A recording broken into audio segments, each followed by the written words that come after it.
You are watching My Naija TV.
Láti ìsinyìí lọ gbogbo wa pátápátá bàbá tí ń gbẹ́sẹ̀ wá sókè ká máa forí èṣù mọ́lẹ̀ ni o.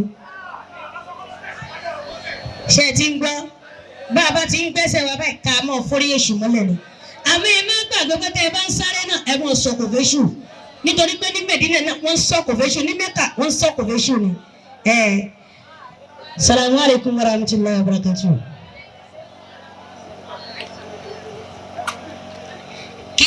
Tó máa lọ kí alájà wa Medina Ṣàwí káwọn náà sọ gbólóhùn díẹ̀ aká bàbá wa ní bàbá wa Al-Huda bàbá wa Al-Huda Allah wa sallam wa marhaba bikum ẹ mú àwọn ọlẹ ọlọlọ ní akáàṣì ní bíbá ẹ rasa ẹ kó àlejò ọjọ́ ẹ tún kó palẹ̀ mọ́ Ọlọ́run bá wa ṣe pẹ̀lú sí bá ti sọ̀rọ̀ tán ẹ bá wa sọ̀rọ̀ náà ni bá ti lọ ṣe ẹ bá lè sọ̀rọ̀ tán àwọn tí wọ́n wà ní kékeré wọ́n bá ya fọ́tò láwọn kan àwọn tí wọ́n wà soap making àwọn tí wọ́n wà gbogbo ẹ̀ wọ́n bá ya fọ́tò lẹ́yìn náà ẹ̀ mọ̀ lọ kò sí nǹkan kan tó dá ẹ́ dúró mọ́. lọ́wọ́ wa àgbà ìyá wa Bàríbádé ó ké kò kéré tí wọ́n wá bá ti sọ̀rọ̀ tán bó ṣe kẹ́ bá rí fún ẹ àti à kọ́kọ́ sọ pé kódà lóde wa o kódà ìyá Bàríbádé náà wọ́n náà gbà fèrè Ọlọ́run kò ṣe wọ́n wò. náà ẹ dákun ẹ mú báyìí wá tìwé jáde àákọ́ ẹ̀kọ́ tó pọ̀ lára àwọn ìyá wa tí wọ́n wà kálẹ̀ tí wọ́n bá a sọ̀rọ̀ yìí. èmi máa ń sọ pé ọ̀tọ̀ ni olórin ọ̀tọ̀ ni akọ́nilẹ́kọ̀ọ́ wàláhì akọ́nilẹ́kọ̀ọ́ ni alájà wa Aminat Ọmọ́táyé kì í ṣe bí àwọn kan dá wa lára yá lásán wọ́n ń kọ́ wa lẹ́kọ̀ọ́ ẹ̀kọ́ náà tó wá fẹ́ kọ́ nísìnyí báyìí ẹ má rí níbi pé kí a fẹ́ gbọ́ nísìnyí tá a gbọ́ wàláhì ó gbọ́ tuntun Ọlọ́run kò jẹ́ àárín pé mà.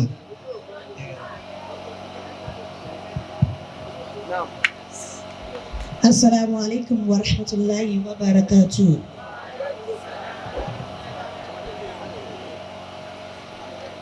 Alhamdulillahi rabbil alamin. Ar-Rahman Ar-Rahim. Maliki yawmiddin. Iyyaka na'budu wa iyyaka nasta'in. Ihdina siratal mustaqim. Siratal ladzina an'amta alaihim. Ghayril maghdubi alaihim waladdallin. Àmín. Adúpẹ́ fún Ọlọ́run àṣeyìí fún Ànábì wa Muhammad ẹ̀rí lẹ́ni tí a wà níbí báyìí a wà níbí torí ìtọ́lọ́run torí ti Ànábì wa Muhammad a sì wà níbí torí wípé Islam tá a gbé dání náà ìwọ̀nba tí oníkálukú wá ní là ń nà sí ìwọ̀n bàtà àdẹ̀ níta náà sí yìí kọ́lọ̀ mọ́ṣà jẹ́ kí àlùbáríkà rẹ̀ kó pọ̀ fún wa. A kí Ọlọ́run, a kí Ànábì, a kí àwọn òbí wa méjèèjì nì tí agbára wọn wá sáyé tí wọ́n ṣe wá lófò dànù. A sì kí àwọn tí wọ́n kọ́ wa lẹ́kọ̀ọ́, àwọn tí wọ́n já sọnù, àwọn àgbàlagbà tí wọ́n jẹ́ ká mọ̀ pé ibi ìlọ́nà tó yẹ ká rìn. Látorí bàbá wa Maulana Sheikh Adam Al-Ilory tó fi dórí bàbá wa ni Maulana Sheikh Mustapha Sugululu Sunusi torí ara láyìn ibi tẹ́mi gbà mọ ìmọ̀ tèmi nù tó fi wá dórí bàbá wa Maulana Sheikh Said Ọláwùmí tó fi wá kárí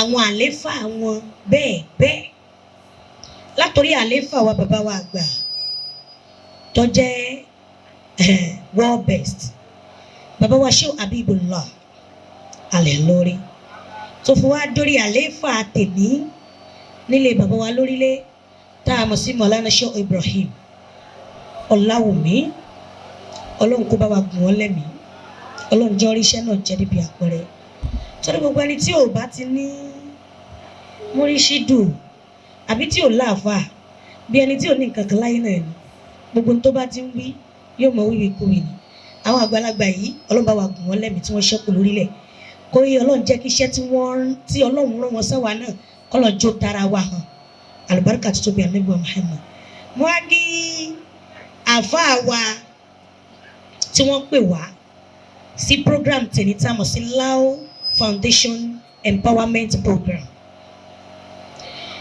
èmi máa ń sábà pè wọ́n ní youngest afa reason is that oríṣiríṣi nǹkan tí ó fọ́nì tó ní mínì téèyàn lè giraffe nǹkan níbẹ̀ tá a fi lè sọ pé Islam náà move yàtọ̀ sí tànà ni àfáà wa Al-Ilory máa ń gbé jáde ní gbogbo ìgbà òun ló ṣe ṣáàṣe mo ṣáàtiraka pé mo gbọ́dọ̀ ṣe kí ni mo gbọ́dọ̀ wá sí prógrámù yìí lénìí àyè ò sí àmọ́ mo kí yín o iṣẹ́ ọlọ́run tẹ́ gbé dání ọlọ́run mọ̀ kánjú pa yín àfáà wa Al-Ilory ọlọ́run jẹ́ kẹ́mi yín gùn tírú yín bá wà nínú Islam ẹ̀bẹ̀ tá a máa bẹ ọlọ́run ní pé àfi kẹ́mi yín gùn kẹ́ lè ríṣẹ́ náà jẹ́ débi tó lápẹ̀rẹ̀ ọlọ́run ò ní pa yín o kò sì ní fàìdá kan yín àlùbáríkà Sheikh Said Ọláwùmí wájú ọlọ́run àlùbáríkà Muhammad Rasulullah àtàrà bẹ́ẹ̀ ẹ rí i pé mi nìkan kọ́ ni mo wá ọ̀rọ̀ tí mo fẹ́ wọ́n gbọ́ wá sólè má kọjá 5 minutes and I think that 5 minutes will be okay fún èmi àti yín but èmi nìkan kọ́ ni mo wà níbí torí pé mo rí pé iṣẹ́ tí wọ́n gbé dání wọ́n assist wa náà àfáà wa Al-Ilory assist wa náà lèmi náà sọ pé má jẹ́ kémi náà dá wa ni mo wá pé the national amira fún gbogbo olórin Islam pátápátá ní kàràkàrà àti kọ́nàkọ́nà àbí tó bá wà àtẹni tó mọ̀ ọkọ àti gbìngbìngbìn ni mo ṣe mú alájà wa Madinat Àṣàbí Bàrí ti dé ni mo ṣe mú ọ dání ẹ bá ń gbọ́ lọ́wọ́ bá tóbi fún mi ìyá wa nìyẹn kódà báwa yìí gan ṣe wà ní ìsìn bá bẹ̀rẹ̀ pé ta ni yálà ya inú olórin a sọ pé Bàrí ti dé ẹ bá mi pé Mọ̀dínà náà mo ti bá yẹ pé ibi olórin kọ́ ni ibi tá a wáyé ẹ̀yìn ń gbọ́ ànábì Muhammad. Empowerment ó dùn mọ́ mi púpọ̀ o àmọ́ alájẹ wa Al-Ilory ọlọ́run á tún bá mi gbà yín láyè dáadáa èyí tẹ́ ẹ ṣe yìí bísí ni yóò wá gbà yín láyè pé ibi tẹ́ ẹ bá tún ti máa ṣe irú empowerment àyè yẹn á fẹ́ àwọn ní government support olówó support whoever so call itself support àwa ni nítorí pé èèyàn kan tó bá dá ṣe empowerment ẹ jẹ́ ká kí o kí là ń pè ní empowerment gan ìrora ẹni lọ́wọ́ ni ìgbéra ẹni lọ́wọ́ sókè ìfàjẹsínilọ́wọ́ ìfàjẹsínilẹ́nu ẹlòmíì fẹ́ kọ́ gbogbo ṣẹ́tẹ̀ ń wò yìí kò sábàrà lọ́wọ́ òbí kan láti ràn òbí mi ó fẹ́ ní kó mẹ́ lọ́kọ́ make up ó fẹ́ ní kó mẹ́ lọ́kọ́ soup making ó fẹ́ ní kó mẹ́ lọ́kọ́ graphics design kò sówó tó fẹ́ fún ọ̀gá ilé iṣẹ́ tó fẹ́ fún iṣẹ́ catering iṣẹ́ tó lágbára ni ẹni tó fẹ́ kọ́ ó gbọ́dọ̀ jẹ́ nínú tó máa ní equipment tó gbọ́dọ̀ máa lò ó bẹ̀rẹ̀ láti ibi iná dídá gáàsì ni kinní kan ni pléètì spóònù tó o bá ní irinṣẹ́ gidi gan wọn ò tún nílẹ̀ ni máa pè ẹ́ ṣé mo pẹ́ ni tó máa ní kọ́mọ̀ òun lọ kọ́ṣẹ́ yẹn ajẹ́ni tó jẹun yó ṣùgbọ́n empowerment gangan nínú Islam fún gbogbo ojú tó ń gbọ́ mi àtẹni tó ń wò mí nínú ilé ǹjẹ́ yìí olówó wa nínú Islam ǹjẹ́ tẹ̀ ṣe empowerment nínú yàrá yín rí? ǹjẹ́ yìí tẹ̀ lọ́lá nínú Islam ǹjẹ́ ṣe empowerment níbi iṣẹ́ yín rí? àfẹ́wọ̀ Saheed Lọ́ládé hàlà wàsálà mú kí yín dáadáa o àjọ wa ni alájà wa Shukura tó kìkì ànábì òkìkí Táyébí àjọ wa ni alájà wa Ma'rufa ẹ̀yinjú Táyébí àjọ wa ni. In fact mo fẹ́ gbé president wa Alhaji Mumin Damilọ́ládé bí ṣùgbọ́n nítorí wípé ayẹyẹ ṣe kí ni ó fún ọ̀rọ̀ empowerment là ń bára wa sọ. irú ìta àfa wa ṣe ẹlòmíì ò rọ́mọ ẹ̀ mú lọ síbi kankan láti lọ kọ́ṣẹ́ ó wá ní kó lọ máa bẹ́yàn kan ta ọjà ó wá ní tó bá ń tajà yẹn ń kọ́ ọ kó máa dá owó yẹn jọ tó bá ń dá owó yẹn jọ owó yẹn ló máa wá lọ fi bẹ̀rẹ̀ iṣẹ́ kíkọ́ látàrí pé kò sí kíni kò sí owó ọmọ àṣẹ̀ṣẹ̀ wá lọ ṣe sales girl or sales boy tó bá wá dà àwa lọ kọ́ṣẹ́. ṣé ẹ wá mọ̀ ìpè irú yìí tí Alhaji Wale Ariri ń ṣe yìí ẹjọ́ nítorí tọ́lọ́ nítorí tànàbọ̀ Muhammad the photographics and the makeup and the graphics design the shoemaking the computer training barbing and catering service èló ni wọ́n gbà lọ́wọ́ yín tó fi ń kọ́ yín lélẹ̀ mi ò gbọ́ àlàyé yẹn ò yé mi tó túmọ̀ sí pé wọn ò gbowó ní ọwọ́ yín wọ́n wá ní kí oníkálukú wá jàǹfààní oríire tí gbogbo wa tá a bá jólówó àwa tá a jólówó nínú Islam àbáwa tí Ọlọ́run bọ́ àṣírí díẹ̀ nínú Islam tá a bá lè máa ṣerú empowerment báyìí ó dá mi lójú wípé in fact kò ní sí Islam tí ó mọ̀ rárẹ̀ kò ní sí ọmọ Islam tí wọ́n mọ̀ sọ pé ní ẹni tó já bọ́ọ̀sì níbẹ̀ yẹn Saheed ló ń jẹ́ ẹni tó já aago níbẹ̀ yẹn Muniru ló ń jẹ́ ẹ bá mi ní gbogbo ẹni tó bá jẹ́ Saheed àti Muniru àbí ṣé ẹni tó ṣe kíní kan níbẹ̀ tó lọ fọ́lé kíní kan ló ń jẹ́ orúkọ tẹ́ ẹ máa rí jù nínú orúkọ tá à ń sọ yìí á wá jẹ́ orúkọ ọmọ mùsùlùmí ṣé ẹ notice ni nítorí wípé àwa Islam ti gbàgbé pé ohun tí wọ́n ń pè ní empowerment ó ṣe kókó ohun tí wọ́n ń pè ní iṣẹ́ ọwọ́ ó ṣe pàtàkì mélòó ẹni tó jáde yunifásitì lẹ́nìí ògèdè pé kò ríṣẹ́ ṣe kò sẹtífíkẹ́tì ẹ̀ ó ń gbé káàkiri ni ó wá tún ṣàfẹ́kù iṣẹ́ ọwọ́ tí ò wá níyẹn ó wá jẹ́ kẹ́ni yẹn ráre púpọ̀ jù ó jẹ́ kó ráre púpọ̀ jù wọ́n ní ọkọ̀ káfíńtà oníkíni ta ni mo fi sẹ́ńdọ̀sì wojú wọ́n ní ọkọ̀ tẹ́lọ̀ oníkíni àwọn àtẹ pẹ́pẹ́pẹ́pẹ́pẹ́ lẹ́ẹ̀mẹ́wàá wọ́n tún ní ọkọ̀ kẹ́tìrì wọ́n ní wọ́n lè máa báwọn èèyàn sáfù ní máa báwọn èèyàn kábọ́kù máa báwọn èèyàn mọ́mì dádì brọ́dà sisters kí lẹ fẹ́ ṣe gan kí lẹ fẹ́ ṣe gan èmi láìkí pé kéèyàn kàwé èmi ò ka púpọ̀ bọ̀ mo ti wà ń bẹ̀ báyìí understand me mi ò ń sábà èmi ò ń purọ́ torí mo máa ń sọ̀rọ̀ gan mi ò ka púpọ̀ ṣùgbọ́n gbàtẹ́ mi rí i pé value education ó fine gan mo padà síbẹ̀ mo dẹ̀ wà ń bẹ̀ báyìí expo nìyẹn ṣé ti understand olódo ojú ẹja ló mọ̀ jẹ ìmọ̀sọ́lẹ́ fún mi kọ́ mọ́ fọlúwa rẹ̀ ṣe yẹ̀yẹ́ tí mo mọ̀ yìí gbọ́ dáa mo padà síbẹ̀ àmọ́ láàárín èmi àti èèyàn mélòó náà ní ìlú tá a bára wa àtàyè tá a bára wa yìí ló fi ìwé ìjẹun èèyàn mélòó ló fi jẹun ohun tó ń túmọ̀ sí wípé èyí tí wọ́n ń ṣe fún wa yìí either o jẹ́ graduate either you are still undergraduate anyhow ibi tó wù kó lè jẹ́ èyí tí wọ́n ń ṣe fún wa yìí wọ́n ń ṣe tọjọ́ ọ̀la alẹ̀ ni wọ́n ń ṣe ti wípé kó má tó bá kù wọ nìkan kó lè dọ́rọ̀ ara rẹ̀ rán má wojú táyé kó o tó lè jẹun má wojú kẹ́hìndé kó o tó lè jẹ àwọn tá à ń ṣiṣẹ́ orin yìí gan tá à ń kọrin yìí lára wípé à ń wò wípé kò sí iṣẹ́ tó lọ títí kan ò sí ọlọ́mọdé akọrin kù gbogbo nǹkan ló ní time bára ò bá béèrè ọjọ́ orí á béèrè bọ́jọ́ orí ò bá bèrè ìgbà máa bèrè. ẹnì kò láyé, kò sẹ́ni tó láyé ìgbàlá ni. ẹ mọ ya nábì tó wá kó tó kọrọ̀ sùúrù láìkiri. òwe lọ́lọ́run fi gbogbo ẹ̀ pa fún wa. nítorí pé gbogbo ànábì tó wá yẹn kálá nábì míì náà tún tẹ̀lé Muhammad. ó possible kí gbogbo wa yìí náà ká tún divide. bọ̀tọ̀ Ọlọ́run fẹ́ràn Muhammad púpọ̀, ó fẹ́ràn Adéwálé púpọ̀, ó fẹ́ràn Tọ́há púpọ̀, ó fẹ́ràn Yásí púpọ̀. ó ní lórí rẹ o lànàbì ó ti gbìn.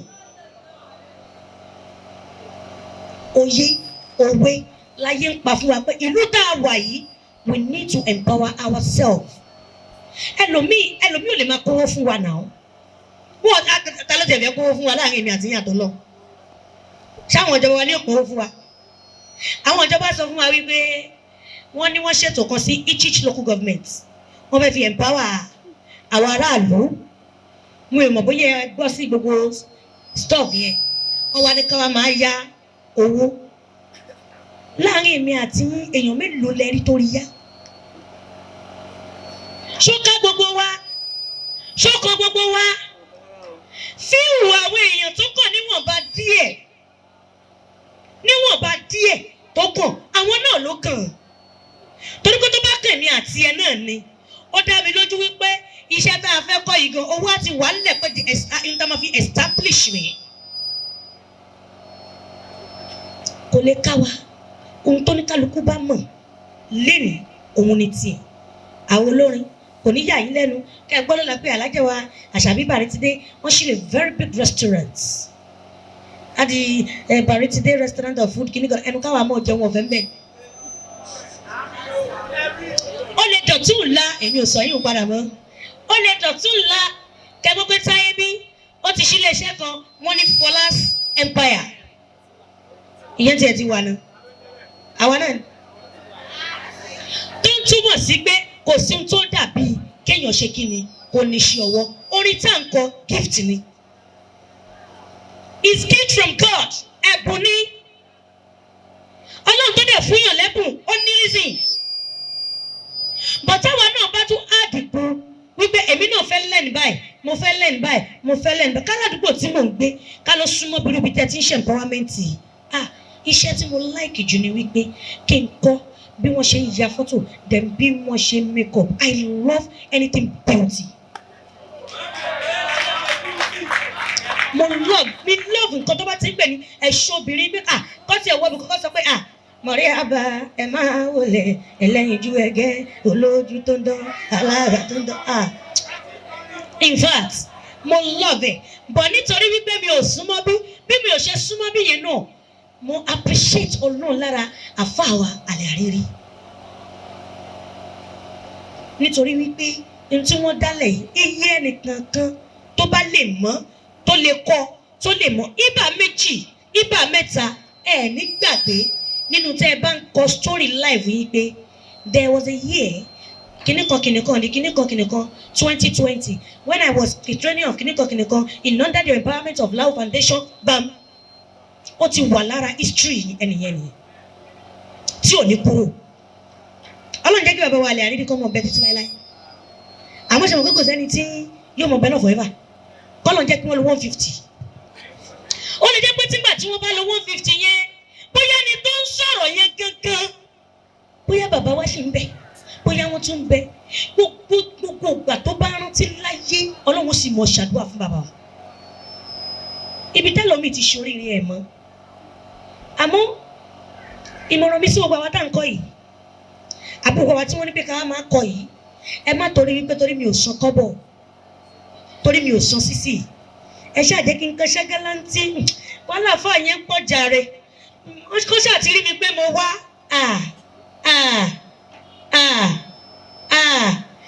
tèrò là ń sọ fírò kọjọ tó lọ. ohun tí wọ́n ní kẹ́ ẹ wá kọ́ yìí ẹ má sọ pé nítorí pé wọn ò ní kẹ́ ẹ mú kọ́bọ̀ wá. ohun táwọn ní làwọn ń fi ilẹ̀ yìí ohun tẹ́yìn náà ní ẹ fi gbà o. ohun tí wọ́n ní ló ń filẹ̀ ohun tẹ́yìn náà bá ní ẹ fi gbà á. tó bá dọ̀la àtẹ̀yìn àtẹ̀mí tó bá jẹ́ pé ló tọ́ sí ẹni tó dé yìí lẹ̀ tó bá jẹ́ pé àdúrà ló tọ́ sí wọn ẹ̀ rí pé kan nínú rẹ̀ á mọ̀ fi ránṣẹ́. Àgbàlagbà wà láàrin wa náà, ìyàwó ilé wà láàrin wa náà, ọmọ kékeré wà láàrin wa, àwọn sàwáwù mi náà wà ń bẹ̀, àwọn tá a jọ jẹ́gbẹ́ wà ń bẹ̀, àwọn tó jù mí lọ́pọ̀ rẹpẹtẹ. Oríire àtàǹfààní lọ́ní ká wá jẹ. Ẹ jẹ́ ká rán àwọn olówó wa létí pé àáfàá ló ń ṣerú eléyìí kì í ṣolówó. Àáfàá youngest àáfàá ni wọ́n, and I love calling that name. Youngest àáfàá ẹ̀bùn olúwa pọ̀ wọ́n ẹ ti ń sùn. Ẹ̀yin olówó wa, ẹ̀yin ọlọ́rọ̀ wa, ẹ̀yin tọ́lọ́hun kẹ́, ẹ̀yin tọ́lọ́hun dá lọ́lá, ẹ̀yin tọ́lọ́hun sáyé. Bó lẹ́ ti ṣe tẹ́ fi kún ṣe Ọlọ́run lọ́wọ́, bó lẹ́ ṣe ní jẹ́ sọnù, bó lẹ́ ṣe fi sọ fọ́lọ́hun gbówó tó fún yín nǹkan dáadáa lẹ́ fi ṣe, bó lẹ́ ṣe jíṣẹ́ yín fọ́lọ́hun gbówó tó fi rán yín ń tẹ́ fi ṣe rè. Ṣé kì í ṣe pé ẹ kàn máa fowó ṣayé lásán lásán? I respect some local governments tí wọ́n bá ń gbé empowerment sílẹ̀, mo respect wọn. But ṣé dandan ni kó jẹ́ pé local government nìkan láwọn máa ṣe empowerment ni? Àfáà tó lówó náà pọ̀, wòlíì tó lówó pọ̀, pásítọ̀ tó lówó pọ̀. Irú ìtẹ́ ẹ ṣe yìí àwọn olórin Islam ti ṣe o, but èyí tẹ́ ẹ tún ṣe yìí ti yí ẹ̀yìn náà báyìí tẹ́mi bá tún ti ń délé pẹ̀lú màámi àtúntò sọ fún ọ pé jẹ́ amúdéètì ti yí ẹ̀yìn àbá wa lè àrírí wọ́n ṣe surprise. Even if it is a week, if it is 3 days, if it is 2 days, àní ń tá a bá ní ká nà fọlọ́, ń tá a bá ní ká nà sójú ọ̀nà lọ́hùn. A ní lè yun viki sùn sáàtì mi sáàtì yìí, gbogbo tó o bá ṣáàtì ní máa nà sójú ọ̀nà lọ. Ṣọlọ́n tó fún ẹ lówó, o rò bí kò mọ tó ń ṣe ni. Tó o bá lọ dáadáa sì bẹ́ lọ́wọ́ ẹ. Alọ́n tó fún ẹ nímọ̀, ṣọ rò bí kò mọ tó ń ṣe ni. Bó o bá jíṣẹ́ dáadáa yóò sì mọ ní mọ ọjọ́ kò lè sáàmù ọ̀rọ̀ kúnlé. Ọba mi o, kábíyèsí o, ọba tí ì ṣe kábíyèsí ẹnìkan, awímọ̀ yẹ̀wù, gbogbo kìkì ìjà, ọba mi gbogbo kìkì ọ̀rọ̀, ọba mi gbogbo kìkì iṣẹ́, alágbára tí ò ní gbàgbára lọ́wọ́ èèyàn. A ní mo fún ẹ nímọ̀ ni, ibi tí mo ní òlò sí rè, èyí ti jẹ́ tí wọn ò lò dáadáa, ò wá rí lónú, jókòó lé. A ní àfáà kiri wà láì, àfáà nu yàrá ni wọ́n bá fa tẹ́sùn bàbá yìí, wọ́n mọ́ntìkì orí wọn yẹ̀yẹ́. Nínú Islam, tá a bá rí gbogbo eléyìí, mo máa ń sọ fún àwọn youngest artists and mo máa sọ sí fún yín, ẹ̀yin tẹ́ ẹ jó lórí Islam, tẹ́ ẹ young, if you have plan A, you have to learn how to have plan B and C. Ẹ wà bá ṣé a sọ pé wọn kéwú, gbogbo wa pátápátá nú ayé ẹni plan B ẹ̀dẹ̀ tún ní plan C. Plan A òun lórí tèmi ń kọ́, plan B òun lọjà tí ń dà. Tó o bá dé Fọlá's Empire lẹ́nìí, any skin treatment, any body cream, any facial cream, you are there, you welcome. Ọmọ máa tàpá lóríṣiríṣi ni, kò ń ṣe kó máa sọ fẹ́ pé àwọn ń ta nǹkan ọmọ bóra ọ̀hún ṣe any colour láti fi moisturize skin ẹ. Plan B tèmi nìyẹn, because I'm here in Love Foundation to express myself, not to advertise my business. Àwọn tá a jẹ́ young Islamic artists or young Islamic sisters àti young Islamic brother, tẹ́ ẹ bá kàwé, tẹ́ ẹ bá ṣe gbá, tẹ́ ẹ bá ṣàwo, iṣẹ́ ọwọ́ tẹ́ ń wò yẹn plus ni o, plus ni. Aláwọ̀ àfáà tí wọ́n jẹ́ printer, wọ́n pọ̀ dáadáa, wọ́n kéwú, wọ́n kùdù dáadáa nínú kéwú, wọ́n dẹ̀ tún níṣẹ́ tí wọ́n ń ṣe. Òun ni mo fi ń sọ fún gbogbo wa pé ẹ jẹ́ ká gbìyànjú ẹ̀yin olówó wa nínú Islam ọlọ́rọ̀ gbajúmọ̀ ẹ jẹ́ ká máa ṣerú nǹkan tí Alhaji wa Alẹ́ Àrírí tí wọ́n dálẹ̀ ẹ jẹ́ ká máa ṣe empowerment even tí ò bá ṣe pé ẹ̀ẹ̀kan lọ́dún abẹ́ ẹ̀ẹ̀kan lọ́dún méjì kò sí ìtí ò rọ̀yàn lọ́rùn in fact orí mi wú gan níjọ́ tí wọ́n sọ fún mi pé àwọn empowerment mo gba Alẹ́ Àrírí ẹ dákun owó mọ̀ lẹ́ empowerment owó mọ̀ ní empowerment ìwọ náà jẹ́ olówó gan yóò ń gẹ iṣẹ́ tọ́lọ́run ẹ jẹ má sọ pé ó jẹ tó bá kọ́ tó jẹ ó dájú wà jẹ iṣẹ́ tọ́lọ́run òrùn ẹ ọmọ tọ́lọ́run fún ẹ tọ́ má sọ pé ó tọ́ tó bá kọ́ tó tọ́ ó dájú wà tọ́ ọmọ tọ́lọ́run ò fún ẹ mọ èèyàn tó ń tọ́ ọmọ tọ́lọ́run ò fún àti pé ìtọ́lọ́run fún ẹ gangan sórí tọ́ ó bá ti lọ skul gan ò fẹ́ mọ tó ń ṣe ń skul owó pupa ṣe kí ni ṣó yẹ káàdì ẹ̀wò àwọn àdìgí nìkan ṣúkúrẹ́ dádì ẹ̀kúlẹ̀ you welcome tó bá tún wá ń lọ sí skul náà dádì ọ̀dàbọ̀ bye bye kí tíjà gbogbo àwọn orú wà báyìí gbogbo àwọn orú nǹkan báyìí ẹ jẹ́ ká máa check it let's check ourselves in Islam nǹkan bàjẹ́ lọ nǹkan dàrú lọ mo sure yìí pé tí empowerment yìí bá ń wáyé in different places ìwọ̀nba ni Saheed tẹ́ máa rí lẹ́yìn eléegun o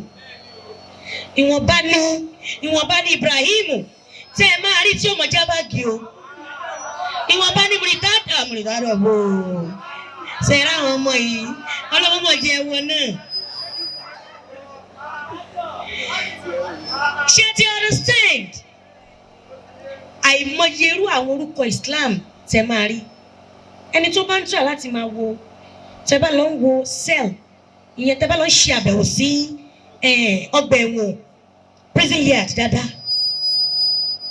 kì í ṣe ọ̀rọ̀ eré kọ́ o wàláhì eré kọ́ calculation of orúkọ tẹ bá rí bẹ́ẹ̀ ẹ máa gbórúkọ mùsùlùmí lóríṣiríṣi ẹlòmíì ẹ̀ṣà ìmọ̀ọ́mọ̀ ló gbé débẹ̀ kò mọ́wọ́ kọ̀ mẹsẹ̀ ló mélòó mi débẹ̀ nítorí wípé tíṣẹ́ bá ka lára ni kọ́lọ́n kó ṣàánú wa ẹlòmíì rìn lọ lójú títì lọ́mú wọ́n fi replace ẹlòmíì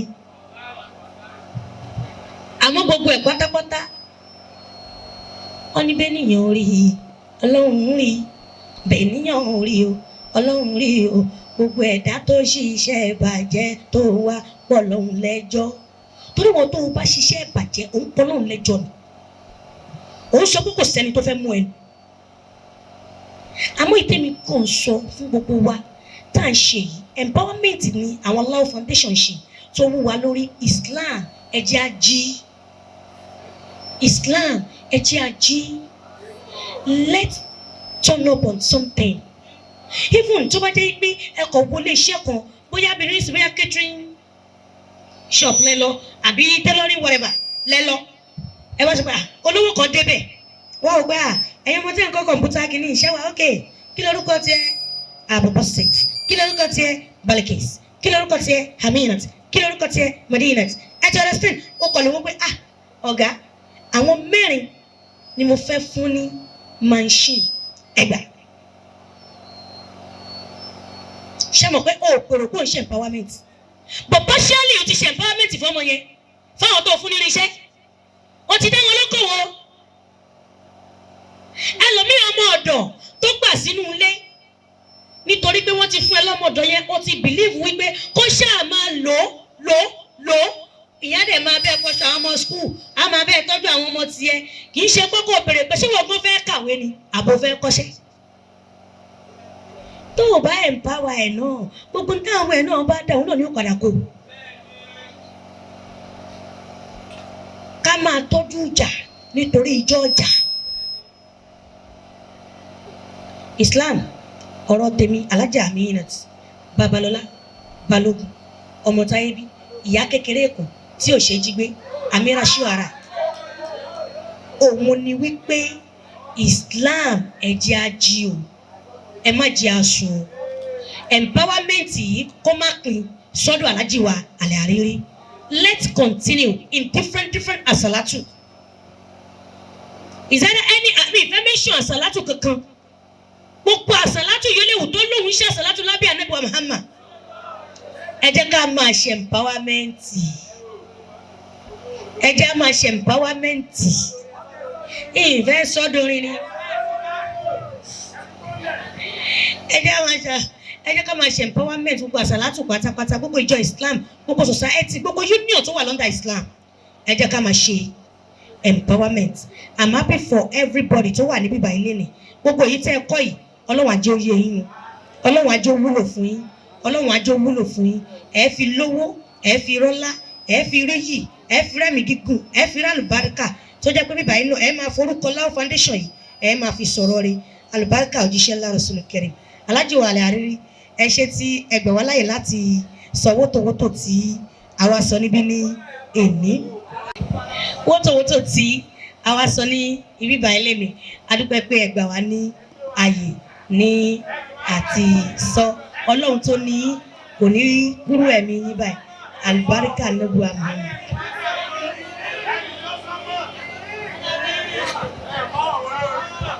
wọ́n ní bọ́ọ̀lù ń bá lówó ẹ̀dá àní kí lolúwa rẹ̀ tó ń bínú sí wọ́n ní bọ́ọ̀lù ń bá lówó ẹ̀dá bọ́ọ̀lù ń bá lówó ẹ̀dá o bóyá lolúwa ẹ̀ arọ́wọ́ mú bọ́ọ̀lù ń bá lówó ṣí ẹ̀dá Àṣàbí bóyá lolúwa ẹ̀ aráyé gbé Ọlọ́run máa ṣe wẹ̀ṣẹ̀ wá wò Ọlọ́run máa ṣe wò wá wá wò Ọlọ́run máa ṣe wọ̀rọ̀ wá wò gbà wá láàyè ká rọpẹ́ dá. Subhanaka rabbil izzati amma yasifuna bi sifati atama Allahu jalaluhu Allahu jalla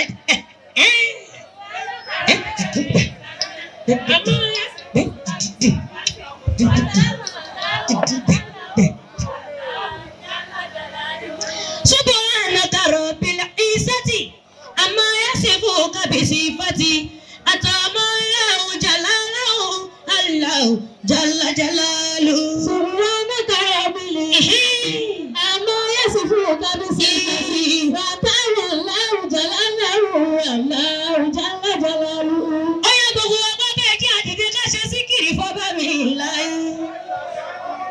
Ṣé ti dìde?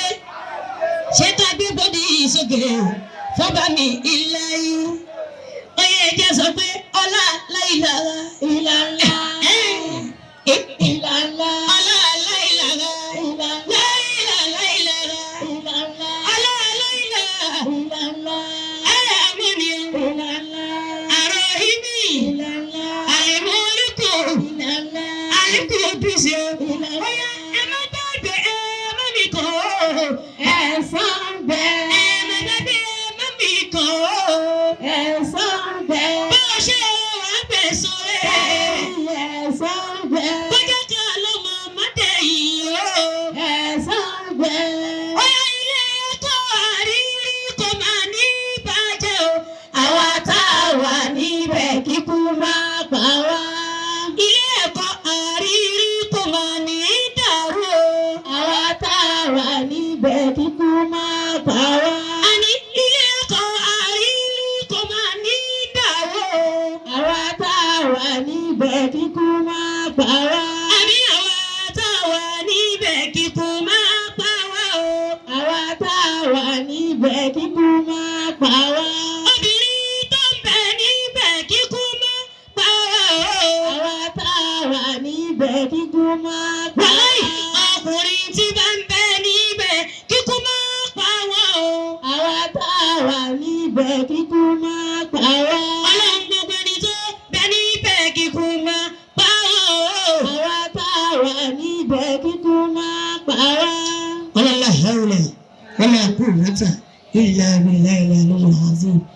Láti ìsinyìí lọ gbogbo wa pátápátá bá a bá ti ń gbẹ́sẹ̀ wá sókè ká máa forí èṣù mọ́lẹ̀ ni o.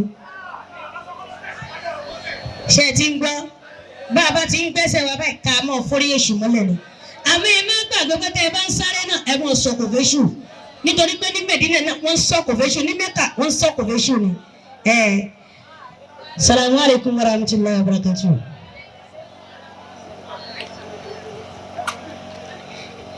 n tó máa lọ kí alájà wa Medina Ṣàbí káwọn náà sọ gbólóhùn díẹ̀ aká bàbá wa nì bàbá wa Al-Huda bàbá wa Al-Huda Allah wa sallam wa marhaba bikum ẹ mú àwọn ilẹ̀ ọlọ́run ní àkáàṣì mi ń bí báyìí ẹ rasa ẹ kó àlejò ọjọ́ ẹ tún kó palẹ̀ mọ́ ọlọ́run bàbá ṣe pẹ̀lú sàlámsàlà ẹ ṣeun gọ́sà. alájà àbáwí ti dé bó jẹ́ gbólóhùn kan bó jẹ́ gbólóhùn ọ̀rọ̀ kan ẹ̀mọ́sà aláìsọ bó jẹ́ gbólóhùn ọ̀rọ̀ kan ẹ̀mọ́sà aláìsọ kọ́ máa ṣẹ́pẹ́ òwúwa bí ẹ̀mọ́sà aláìsọ.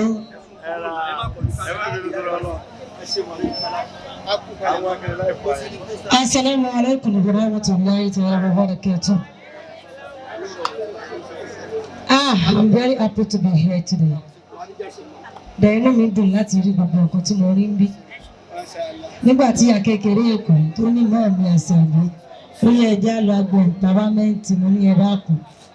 Ìlú ni wọ́n fún wa ń lò. Wọ́n pé tọ́lọ́ǹtà nábì náà ni àwa ṣe. Gbogbo àwọn táwa ń ṣe tọ́lọ́ǹtà nábì náà gbò wọ́n. A ní ṣe lásán pẹ̀lú ògùn náà. Mo wá dé mo bá lóríṣiríṣi empowerment. Mo rí photographer makeup, mo rí shoemaking, mo rí computer engineering, mo rí graphic design, mo rí catering.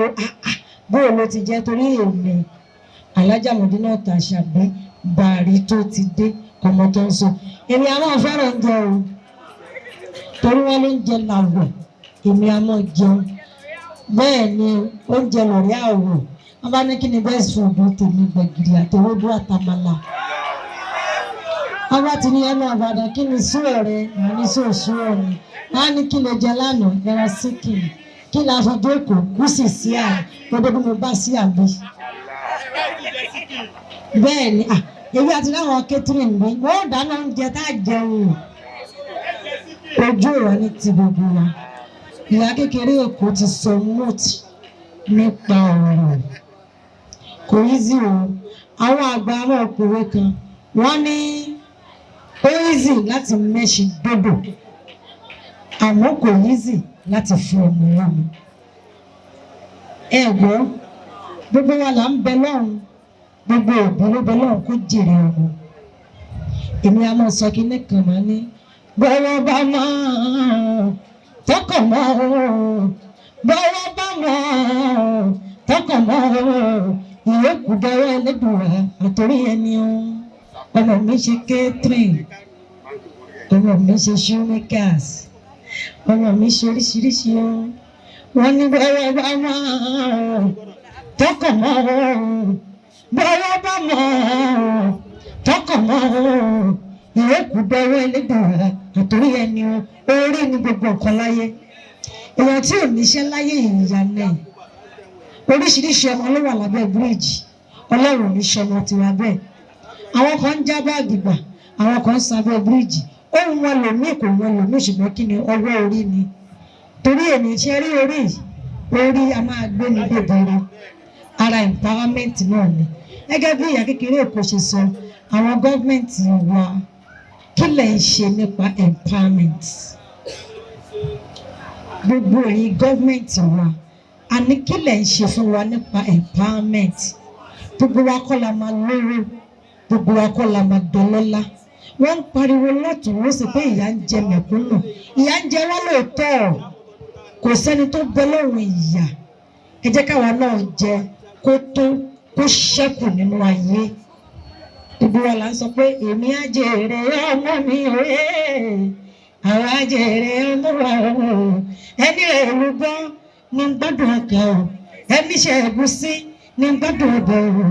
Èmi á jèrè ọmọ mi ọmọ láṣọ wọ́n tún ní ọmọ lòun ní ìjàṣọ lọ ọmọ lòun ní ìjàṣọ lọ gbàṣọ pẹ̀lẹ́ yóò dá kìsà gbọmọ pẹ̀lẹ́ àpò bàbá wọ́n wá ní kíkú má pa mí ọmọ mi tó ń ṣe catering kàrún má ṣe mí ìṣọmọ mi ọmọ mi tó ń ṣe shopmaking báńkálẹ̀ ní kò ṣọmọ mi ẹni ọmọ sì ṣe àgbàdo ọmọ soapmaking point of correction.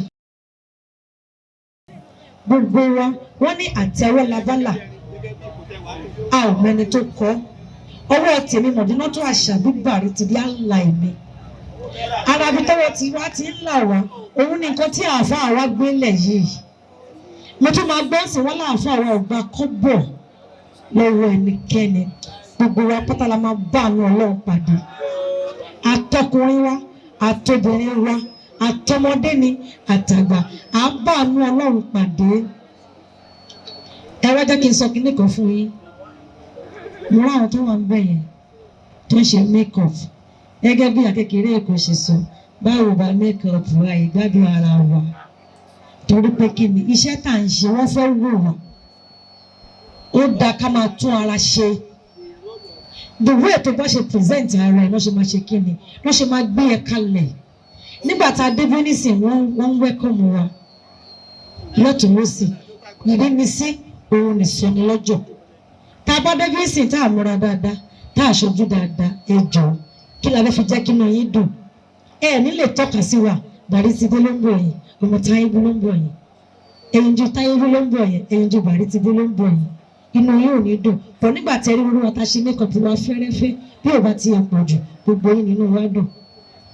Bàtà wa já bí ò bá sí ẹ̀yìn ta ló fẹ́ bá wa ṣe ṣá lè ṣe fúnra wa ni a lè ṣe fúnra wa bí ò bá ti ṣú mẹ́ka bí ò la ṣe fẹ́ rọ́ bàtà wa kò sí bá ṣe fẹ́ rọ ẹ jẹ́ ká gbáṣẹ́ ká gbárùkùtù mọ́ iṣẹ́ tá a bá mọ̀ orí gbẹ̀mí débi rere gbogbo yẹn sọ bẹ́ẹ̀ orí gbẹ̀mí débi rere orí gbẹ̀mí débi rere orí gbẹ̀mí débi rere ẹlẹ́dá mi máa jẹ́ mọ́ọ̀ṣì orí gbẹ̀mí débi rere ẹ tún sọ wípé orísun àbáre orísun àbáre orísun àbáre orísun àbáre ẹlẹ́dá máa jẹ́ mọ́ọ̀ṣì orísun àbáre empowerment ó dá púpọ̀ ẹ̀yin gọ́ọ̀mẹ̀ntì wa ẹ ṣàánú wa ẹ jẹ́ ká jẹ́ kó ṣẹ́kù ẹ má jẹ́ kó jáwọ́ ọmọ tí yín nìkan ló máa ṣoríire ọmọ mẹ̀kúnnù ẹ rántí pé àwa náà là ń dìbò fún yín àwa náà là ń gbé yín débi tẹ̀ ń dé ẹ má wàá débẹ̀ tán kẹ́ ẹ sọ pàkọ́ sí wa empowerment ṣe kí ni ó ṣe kókó ó ṣe pàtàkì subhana rabbika rabbil izzati amma yasifun wassalamu ala mursalin walhamdulillahi rabbil alamin. Àmọ́ kí n tó máa lọ jẹ́ kí bàbá wa àáfàá wa nínú ti wọ àlọ́ gbà tí màmá ròyìn yín bàbá àáfàá mi ni wọ́n gbẹ́nu ẹ̀ sọ àáfàá tiwa náà ni àáfàá tiwa náà ni torí pé kí ni ẹ̀ ń ṣàáfàá ẹ̀ nìkan èmi wá kí yín ní kíkí ọlá mo kí yín ní kíkí ọ̀nà mo wá kí yín ní kíkí tí àjọ máa fi kíra wọn lọ́jọ́ gbòǹde àlùkìyámọ̀ lẹ́kọ̀ọ́ sí pé assalamu alaikum wa rahmatullahi ta'ala wa barakatuh. bí ní ìmọ̀ ti rọ̀ bí.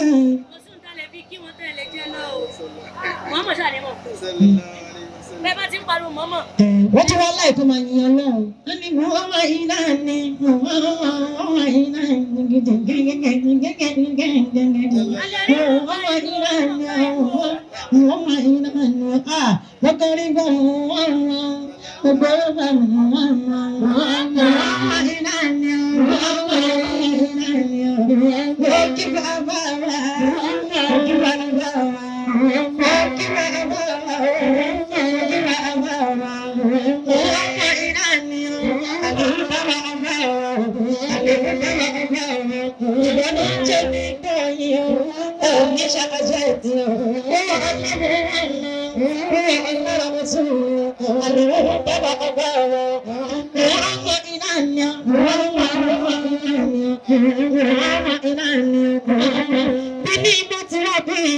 لبنا كسبت يدي والله تراسي إنني متشاكر والله تراسي إنني متشاكر أفوال الهدى سهلتك يا رحمن ومنور رحمة سهلتك يا رحمن ومنور رحمة وغفوا جميعا دائما متشاكر وعفوا جميلا دائما متشاكر وياتنا سويا أمدت إليه ألاني أمين أمدت إليه ألاني أمين وبدي أمدي تاتي سيادتها وبدي أمدي تاتي سيادتها يا كيريكو إلى رفع إله رحيم إله رفع إله رحيم وقوة كل سمن فلم يسمعها وقوة كل سمن فلم يسمع الجريمة صلوا على النبي الكريم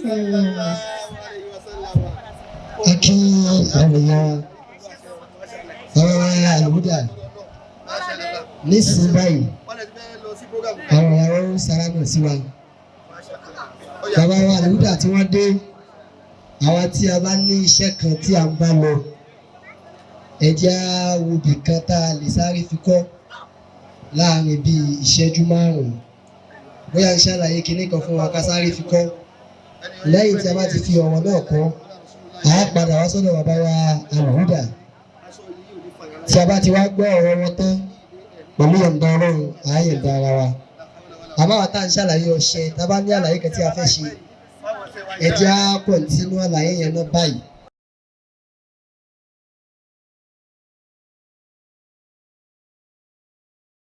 Stay tuned for more interesting programs on My Naija TV.